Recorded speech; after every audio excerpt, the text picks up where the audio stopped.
Hello, everyone, and welcome to our next interview. I'm really excited today to bring to you the Vegan Sisters because we're going to be talking about a topic that's really near and dear to my heart, which is about e-learning. I love the ability to teach online. I love the ability to help people.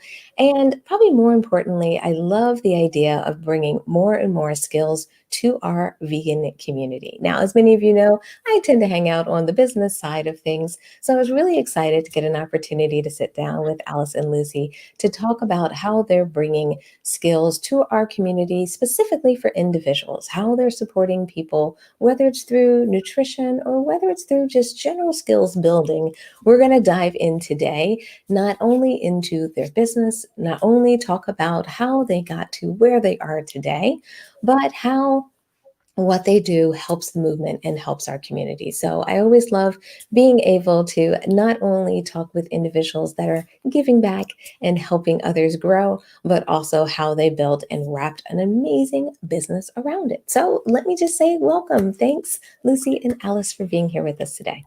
Thanks for having us. Yes, thank you for having us. It's awesome. Great. So before we dive into the business, before we dive into where you are today, let's just give a little bit of background. Let's give people a little bit of an essence of maybe how you got started. Maybe ground us first in, we love that everyone is mostly vegan who joins our podcast.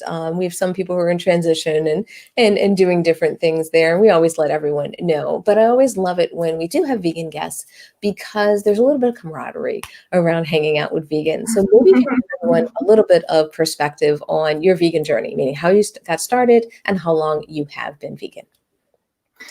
Yeah, so we've been vegan 5 years now. It was my 5th year anniversary in November. Yours in January. Yeah, mine's in January, during Veganuary. So we were actually born vegetarian. Our mum and our dad were vegetarian, but we ate meat for a big middle section of our life because we all got fussy. So I think we all gave up on vegetarianism because it was quite difficult back then. Yeah, and I studied animal rights. I was doing a politics degree, and there's an animal rights lecture, and I read Peter Singer, and overnight I turned vegan. I was the biggest meat eater. Like, I shocked everyone. I read Peter Singer, and that was it for me. Yeah, and for me, I was on and off vegetarian throughout university. I just kept giving up because I just couldn't look after myself. But eventually, when Lucy turned vegan, it just made up my mind because, maybe there's a bit of sibling rivalry going on as well. So, I couldn't let her outshine me. It's nice. I love that you've eventually joined forces. You guys are together in kind of your business and making things happen together. So maybe let's talk about the business. Let's give everyone a little bit of background on what is Vegan Sisters and how did you get started? Well, we were both traveling, and Alice was in South Korea and I was living in Vietnam, and we were both doing our separate things. Alice teaching English, I was trying to be a vegan chef in Vietnam. And I think together we just one day thought it would be really great to share our experiences traveling as vegans, because it's not always easy. And also give the opportunity for other people to share their stories as well. Yeah, so we found that while we were traveling, we had to pull information from various different websites, from different online resources. There were travel blogs that vegans had created, but there was no one big resource. So we decided that there was a lack of vegan digital nomad community. So we thought we'd start one up, and that's how Vegan Sisters Editorial was born. That's our vegansisters.org. That's where it all started from, our editorial. And how long did you do the editorial? Like, how many years have you been doing that? 2 years, I guess. Yeah, it's about 2 years now. But we've got to admit, we didn't give it the time or love that it deserved up until COVID. We have our own. It was a side hustle. Yes, we also have other businesses that we do, and it just kind of got left behind. So COVID gave us the time, thankfully. So there is a positive. About COVID. It has been that. So we started Vegan Sisters 2 years ago. We had contributors, various people started to join the community, but it was very much a side hustle. We didn't spend too much time on it until March. And that's when our Vlearning platform, our e-learning, so vegan sisters. Yeah, vegan learning. We call it Vlearning. I love it. Vlearning. I like that much better. So walk me through it. When we're talking about Vlearning, when we're talking about kind of what you're contributing to the world, give people a sense of what type of experience, or why would they come to Vegan Sisters for Vlearning? What type of skills are you helping people build? Well, I think it's we hope to become like a vegan Skillshare.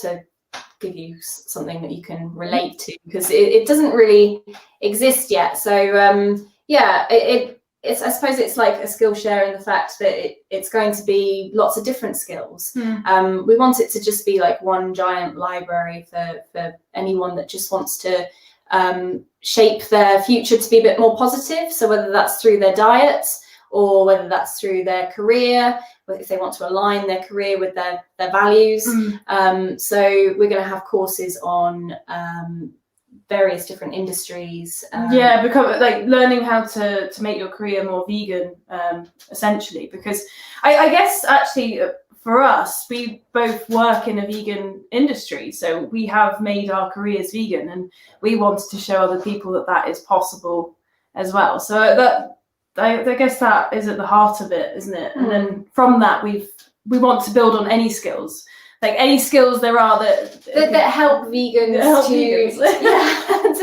to live a more easy lifestyle, I suppose, and to make sure that they are aligning everything with their values and their beliefs. So give me 1 second. One person's saying that they can't hear us.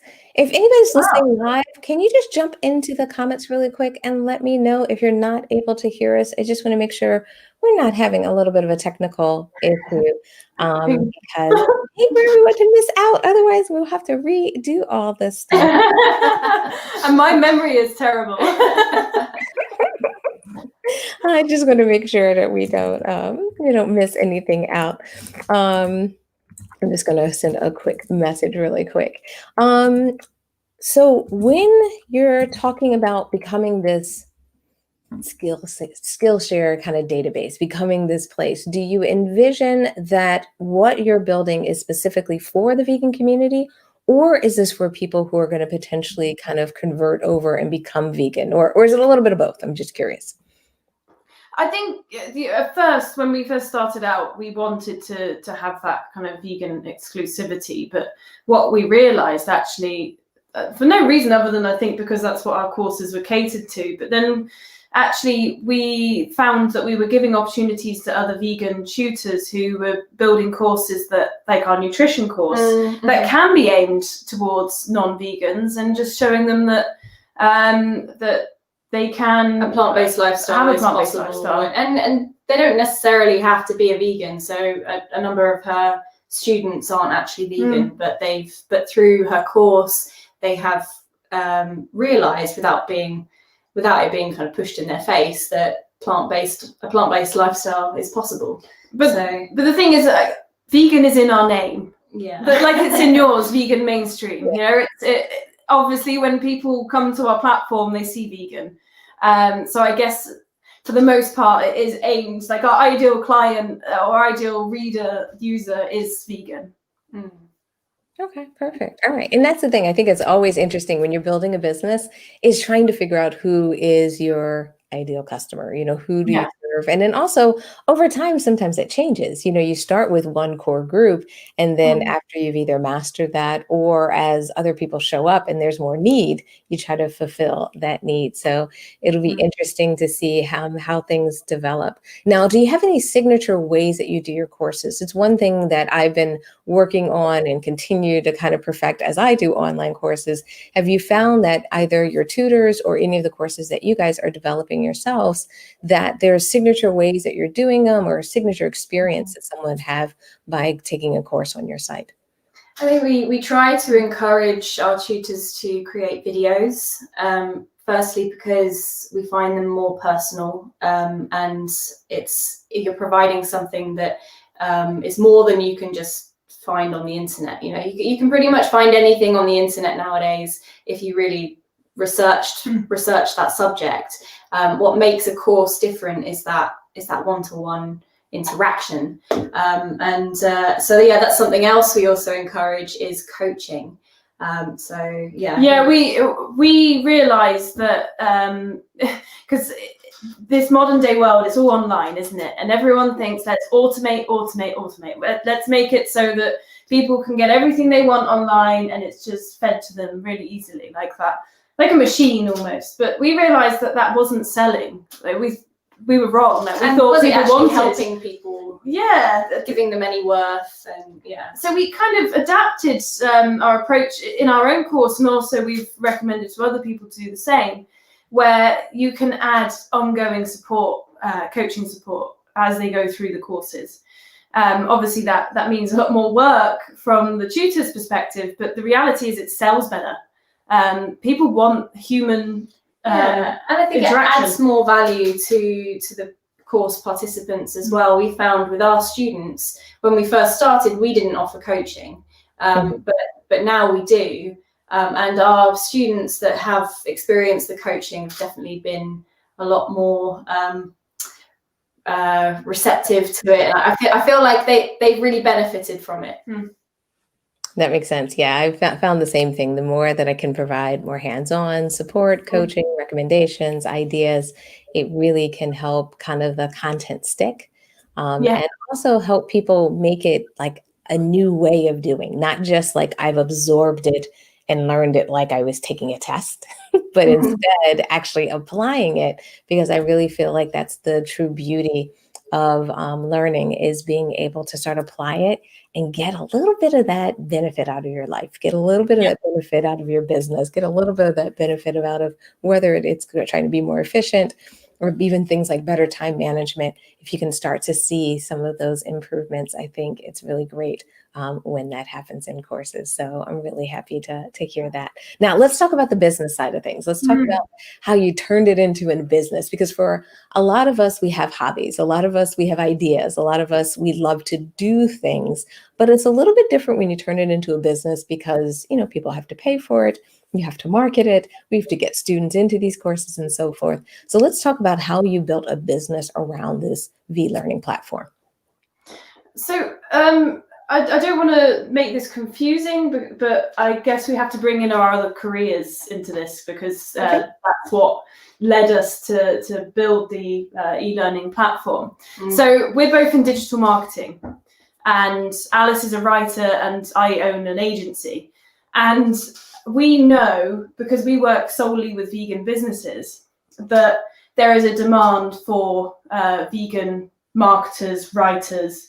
So actually, during the pandemic, we thought, well, let's help educate those people who want to become vegan writers, vegan marketers and whatever. And actually, that's how we started. We thought, well, let's build a course.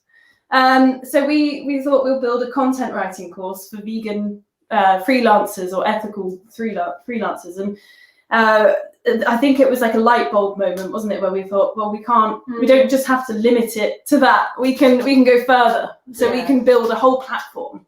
We had a bunch of people approach us and asked to write for the Vegan Sisters Editorial.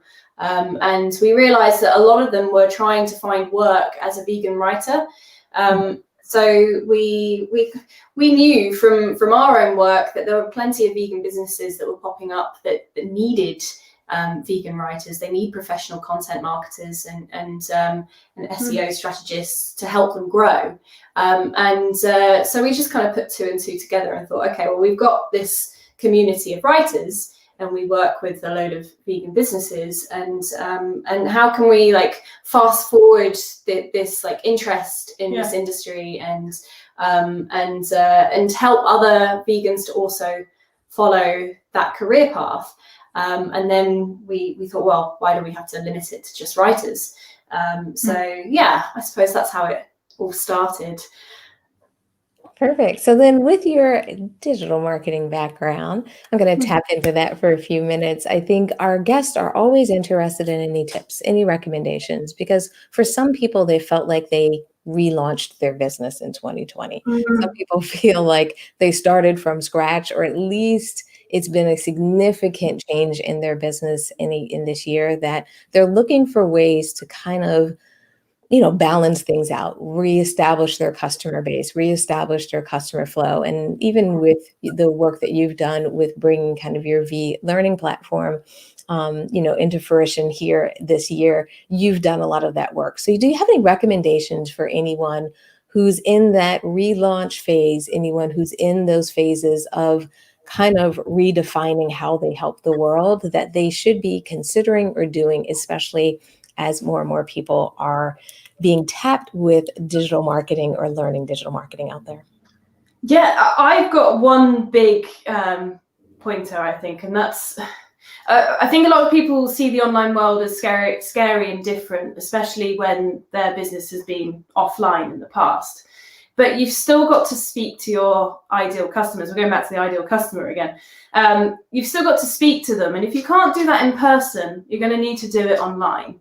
And a lot of people think, okay, social media, that's how you speak to your ideal customers. But also having a blog on your website where you're speaking directly to your customers is vital. Giving them value, giving them advice, giving them information around your industry is not only provides worth for your potential customer, but it also creates more entry points into your website. So the more blog posts that you have, the more likely you are to be found. So yeah, I definitely agree that having a blog on your website is the biggest piece of advice we could give any vegan business. Yeah. If you can't speak to your clients and customers in real life, you've got to speak to them online. It's as simple as that. And it's no different other than it being online and written rather than being there in person and actually speaking with them. Obviously, you've got to change maybe the form of writing it. You can't have a conversational blog post, but you probably could. You could, but it wouldn't. It'd be different. So yeah, definitely write to your customers.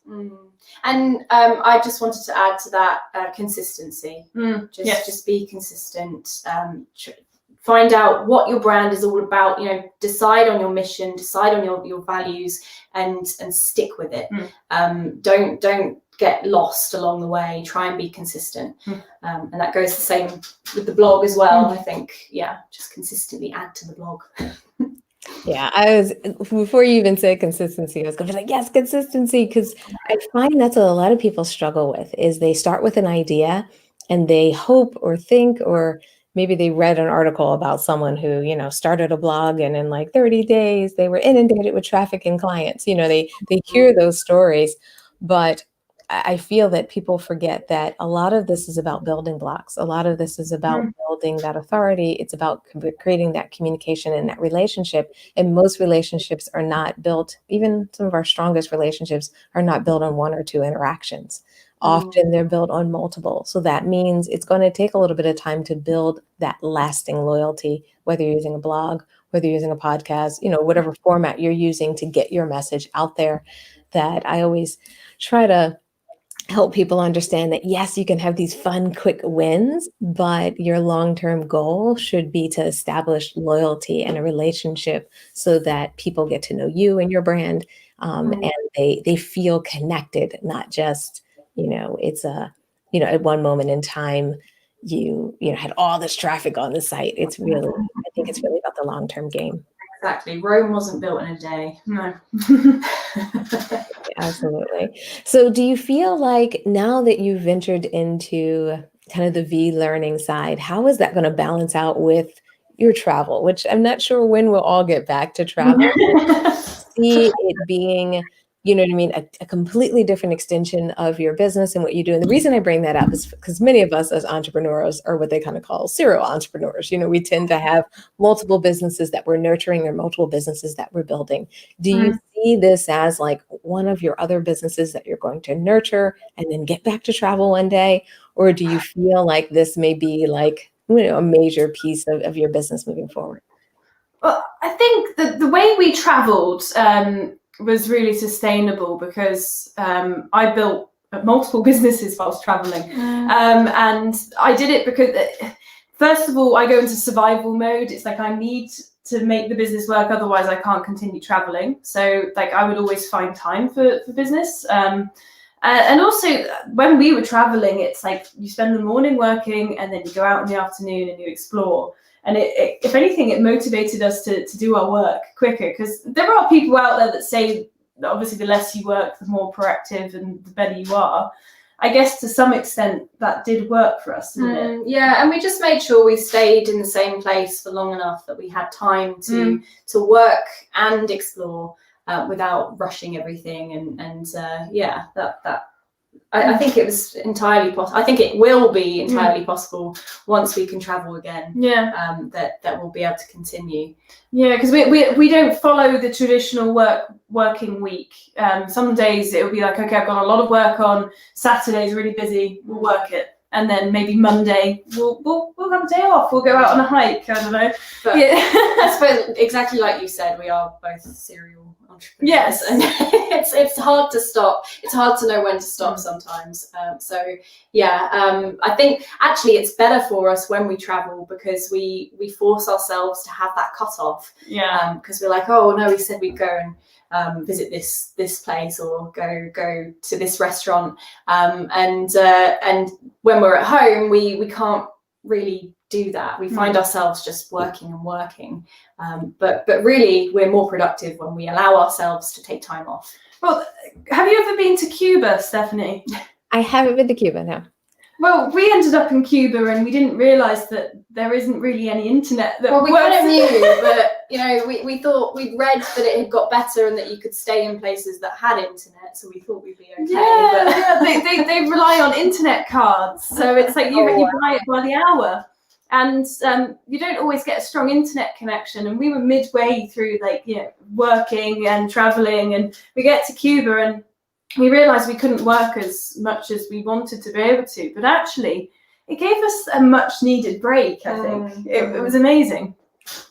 I can imagine that sometimes, a little less internet or a little less access sometimes can help us slow down a little bit and help us get the breaks that we need. I joke with a lot of people, my anniversary is coming up. I got married on, on New Year's Eve. And when I first got married, I, had campaigns running. So I had 2 campaigns that were like, New Year's, sign up by the end of New Year's to get signed up. So I'm sitting there like in my wedding dress working. I'm like, I'm almost done, honey. So, I was always like work. And now every year I've tried to get better. Every year I've said, okay, I'm not going to work on my anniversary. Okay, the next year I was like, I'm not going to work one day before my anniversary. And this year was my big commitment. I was going to take off an entire week, which is insane for me. But then, everything happened this year. So we're going to be home. We're not going anywhere. But I'm working so hard to still preserve that, to really make sure that next week I take off. And it's amazing, I think, as business owners, how hard it can be at times to pull away from that work because the need's there, you want to help. And I feel like I have a decent balance in the middle of the day or how I schedule my week, but being able to kind of like push away from my work, from my desk for like extended period of time, I have found really hard, and even harder now that I'm home. I don't know if you feel that same way, because we're home, we kind of feel like I can pick up the phone and look at Slack. I can pick up the phone and check out a couple of emails. And I found it's hard for me to check out at least the way I used to be able to check out on the weekends. Yeah, I've become a serial email checker. First thing in the morning. It's just so easy to pick it up. Yeah. But you're still, even though you're at home, you are still taking a week off, right? Yes, that is the goal. And make sure I'm not doing anything. But yes, I am supposed to be officially off the clock on a Monday. Amazing. Okay. Yep. So that is supposed to be my day. And today I have meetings until 8 p.m. because of that. But that is definitely I found that there was an interesting, I guess it's a well-known statement about working for yourself, and it's I will work 70-hour weeks so I don't have to work 40 hours for someone else. I live by that.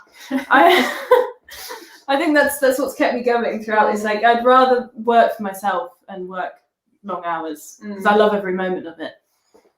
It is. It's wonderful when you love every moment of it. It really is when you're doing stuff that you really, really enjoy. But every year I kind of challenge myself to roll back that 70-hour a week. Yeah. I mean, at the beginning, it's like, oh, I'll just do it all. It's great. But I've been lately being more and more conscious of taking time off, like taking the weekends off, because I don't feel the difference of being at work. But it's so funny when I get it echoed back to me. Like for me, my mirror is my husband. And I think I'm working less. I think I'm all doing great. I think I have this well-balanced life. And he's like, what are you talking about? He's like, he's like, we ate dinner and then you had to go back to your office. And I'm like, oh, but it was just for a quick minute. So I think it's interesting sometimes as business owners. I think it's so important we have like those mirrors to make sure that we take that time off. And I don't know if you guys help each other with that as kind of working together. And like you said, for just when you were traveling, have you been kind of that mirror for each other to help you know when to pull back, when to recharge, and so forth? Or have you just kind of naturally fallen into that? Yeah, it's there's so much focus nowadays on staying accountable, and actually I think it's incredibly important to do the opposite. We should have these staying accountable groups, and we should also stay accountable to our leisure time as well. And we've definitely helped each other do that. We do remind each other, mainly because one of us will finish our work and be like, Lucy, it's time to go for dinner now. I do also think we can be the opposite, though. I do believe sometimes, like, I guess because there's two of us, the ideas that go around our heads, and then like if we tell each other about our ideas and suddenly it becomes a new thing that we need to do, and then next week we're actioning it and it's happening, and it's like, I think that sometimes also we can make each other work. Yeah, that's true. Especially towards Christmas time, we've been giving each other more and more work. Because it's like, the thing is, the way my brain works, we've got slightly different brains, and I think sometimes I can be a bit much, because my brain fizzles, it just like, it's constant, and I'm just like, I need to get it all out of my brain, and then poor Alice has to put up with it. Lucy often comes up with all these massive big ideas, and then like I have to detail it. Implement it, and so like it's constant. Yeah. So I'm not sure really, Stephanie, to be honest. I'm not sure if I think sometimes we help each other, sometimes I think we make it worse. I can see that. I think that's a balance of every partnership, is trying to find the happy medium. But it definitely sounds like you have worked through a good working relationship. I think that's really, at least of what I'm hearing. As a spectator myself, it sounds like you've really kind of worked through a good balance, and having a good partnership, I think, is key. And also, it's great. For anyone out there, not only in business, but I think in life, to have someone that you can, collaborate, talk with, bounce ideas off of is such an amazing asset as you're building a business, and as we're all navigating this life that we have. Yeah, 100%. I think it changes things completely, being able to have someone there to support and to help guide you through it, when sometimes one person's having a weak moment, the other one can be there to pick up. Which is incredible. Yeah. Perfect. Well, as we wrap up today's interview, is there any final advice do you have for anyone who's listening as an entrepreneur, who's listening as a would-be entrepreneur, or someone who's maybe been doing things for a while, and as we're in this unique time of the year and we're like transitioning to the new year, this is the time where everyone kind of restarts their engines, hits the reset button, or looks at the world a little bit differently, especially as we have been in this pandemic for a while. I think some of us are settling in a little bit and not in as much reactionary mode as we've been in. Do you have any kind of final words or recommendations for anyone as they're making this transition and moving into 2021? No matter what 2021 brings, any thoughts that you might have that you'd like to share? I don't know if ours will be different. This could be interesting. I think that for me, what I would suggest to people is to focus on what you're doing, and to I'm not saying to completely isolate yourself, but sometimes, especially now, we're way more online, and because of COVID, even more so. There's a lot going on. People see a lot of stuff online, and actually sometimes might feel like they're missing out or doing something wrong, or they need to be doing more things. But the reality is, if you're doing something that you are happy to do and you enjoy it and you think it's the right thing, then focus in on that and kind of avoid, ignore the noise around you, because sometimes you could just end up doing lots of little things that are distracting you and not ever get the core thing done that you set out to do. There's just so, I don't know. I was going to say something similar. I think it's important that we make sure we keep time that we have this self-care and that we look after ourselves and don't put ourselves under too much pressure. Like Lucy said, focus in on what you want to do and be clear from the beginning. Plan it all out. Don't just jump into something head first. Be clear about what your mission is and where you want to take it. The more planning you do at the beginning, the easier it will be. Oh yeah.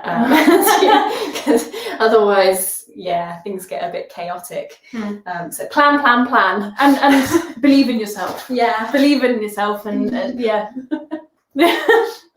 Perfect. Well, thank you so much for spending some time with me today. Thank you so much for introducing my audience to Vegan Sisters. And also, if anyone is looking for some help, looking for some support, or maybe they just want to check you out, can you give them websites, social media? Even though we have it in the description, I always think it's good to even hear it. So it just reminds everyone to reach out, as they're thinking about their business planning, or maybe they're looking for some additional skills. Great. Yeah. Thanks, Tammy, by the way. Our vegan editorial website is vegansisters.org. Our education website is vegansisters.education. All of our social media handles are at Vegan Sisters Official. And that's all of them are. And if you want to reach out to us personally, then our email address is hello@vegansisters.org.